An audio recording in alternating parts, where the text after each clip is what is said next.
Hey guys, welcome to the Field of 68 YouTube channel. If you like what you see here, hit that subscribe button and you'll get more college basketball content just like this. About the biggest game of the day, Marquette against Creighton. The Golden Eagles took down the Blue Jays 72-67 in a game that was it was not pretty in the first half, Goodman, but in the second half, Marquette found another gear. Sean Jones woke up, David Joplin woke up. Tyler Kolek, who you're going to hear from here in a minute, did his thing, and Marquette ended up winning and, most importantly, covering the 3.5. They Correct. did, and to me, it was their defense. It was their defense and the rebounding in the second half. They made some shots too. The shots that they didn't make in the first half, they were I think 3 for 20 in the first half from three. Couldn't make anything.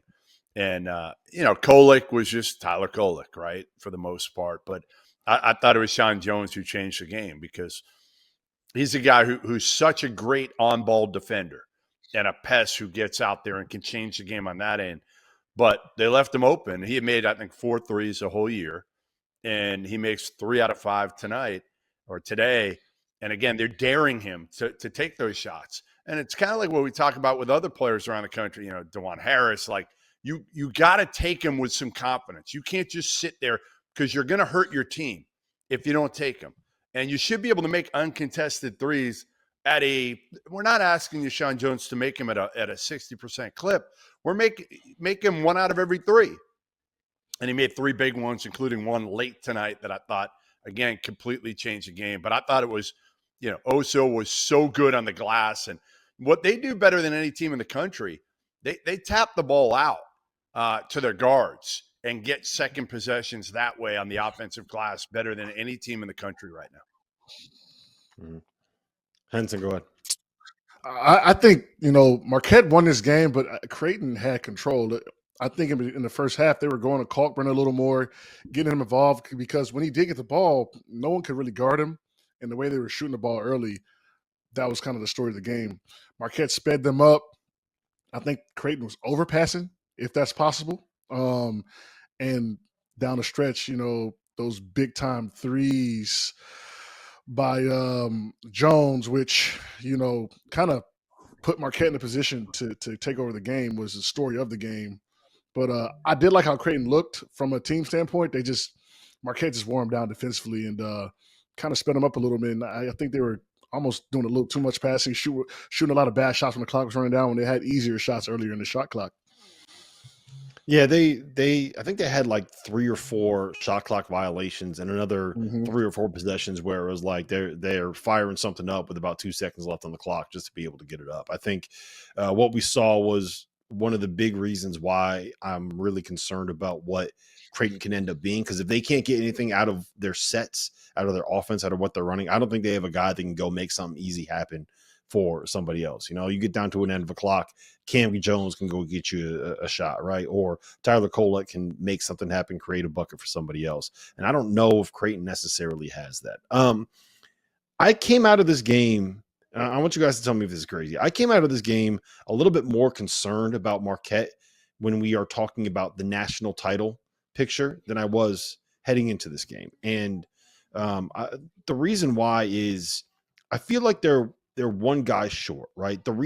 I was into Marquette as a potential title contender before the season started because I was expecting David Joplin to be able to take a big step forward, either David Joplin or Chase Ross.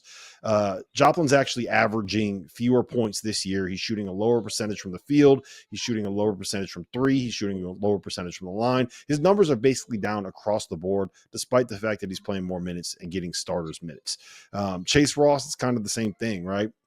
And when you don't have that absolute defensive stopper out there in the form of Omax Prosper, you don't really have another guy that's a big wing. So you're looking at a situation where they're rolling out lineups with 4 guards that are 6'4" or smaller, or when Joplin's out there, you got a guy that's supposed to be your matchup problem offensively, and he's kind of not there yet. So it feels like this is a 2-man show where their best defensive lineup has 2 to 3 guys that you don't have to guard beyond the 3-point line. And the best offensive lineup has too many guys that are a liability on the defensive end. So I'm kind of waiting for the breakout, right? I just don't think that we've seen that yet from Joplin or Chase Ross. And I think kind of figuring that out will be what gets me back on board with Marquette. But as it is, Goodman, I feel like they're one guy short. Does that make sense?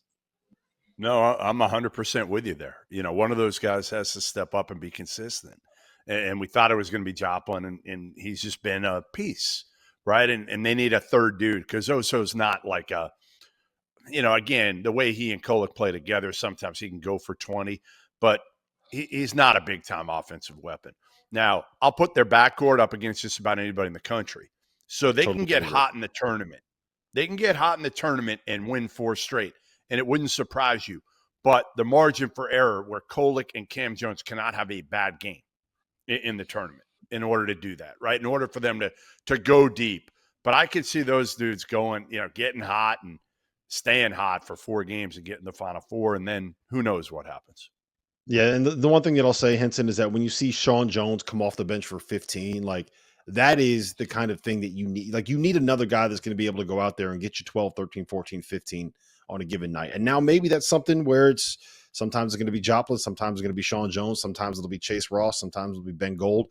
But like I feel like they just don't have the consistency from that third weapon that can make something happen.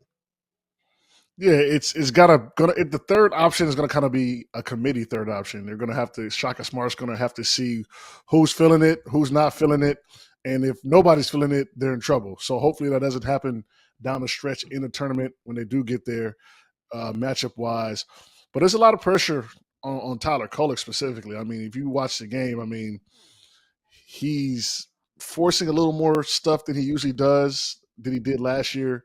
So it's kind of all on him, and then, who's going to come along with him. And I think that will be the downfall, Rob. You said, like you made a good point. I don't know if they're a national title favorite because when it comes down to it and they focus on those 2 guys that have on the perimeter, which is one of the best backcourts in the country, who is going to keep them afloat if those guys aren't able to do what they need to do, which in the first half they weren't necessarily, and you saw what happened. Creighton was about a 3-pointer away from blowing this thing open. They hit some timely threes to keep it close. Thank you for watching the Field of 68. If you've enjoyed what you've seen here, hit that like button, share this link with your friends, or check out the description for some other places that you can consume Field of 68 content.